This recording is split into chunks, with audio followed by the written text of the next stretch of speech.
evening, everybody, and welcome to our second annual Skinner Middle School Debate Competition. My name is Nate Braidman. I will be your Master of Ceremonies. Let me explain a little bit to our audience members what we've been doing throughout the year and explain the methodology and the content that we have been studying. What we do, what we abide by, our company, is we believe the best way to master knowledge is to go through a crawl, walk, run strategy. So what we do is in order to master a certain topic, we have the kids memorize certain basic facts. That's the crawl stage, and then we have them draw conclusions from those facts. That is the walk stage, and then we have them develop a persuasive argument and debate and counterpoints, and that is the run stage. For the last 9 months, the students have been studying 5 of the most important decisions that were made in the last 100 years. So we're going to start off with Appeasement. And now we will turn most importantly to who. So let me introduce our teams. On my left, immediate left, is Miss Annalisa Montoya, and she's the subject matter expert for Appeasement. Next, Miss Aspen Coates, and she is going to be covering the Korean War. Next is Alan Cisneros, and he is the expert on the Cuban Missile Crisis, followed by Daniel Brown. He'll be covering the end of the Cold War, and our cleanup hitter is Mr. Owen Smith, who will be talking all things Iraq. Their competition.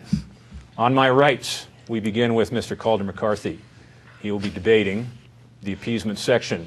Next, Miss Marissa Lucero will be covering the Korean War, followed by Miss Alondra Gil Gonzalez, and she will be taking the Cuban Missile Crisis. A.J. Sanchez will be our end of Cold War expert, and our cleanup hitter on this team is Mr. Hayden Brightsman. So he will be debating Mr. Smith on the Iraq War.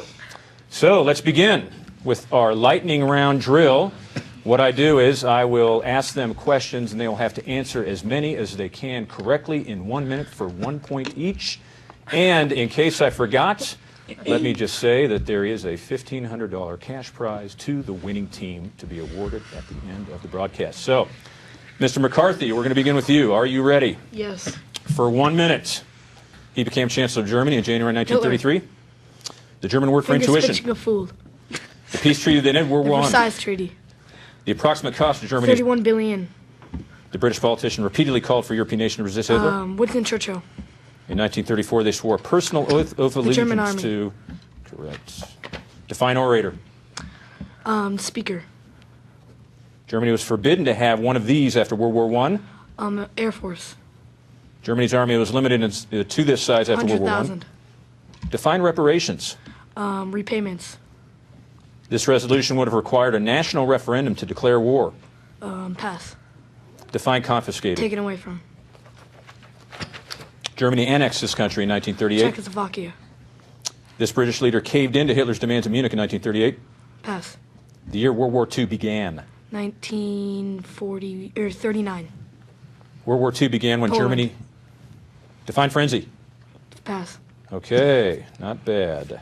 Next, we will move on to our what if section, in which the students will take the basic facts and draw conclusions from them. So we'll start with Mr. McCarthy and his what if question. So, what if Britain and France had stood up to Hitler's aggression in 1938? What would have been the most likely consequences? Tell me, Calder, what was Hitler demanding to keep the peace?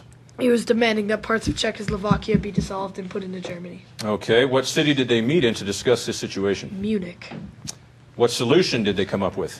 They came up with the solution that parts of Czechoslovakia would be dissolved and put into Germany. Okay, and if the British and French had stood up to Hitler, what would have happened? World War II would never have happened.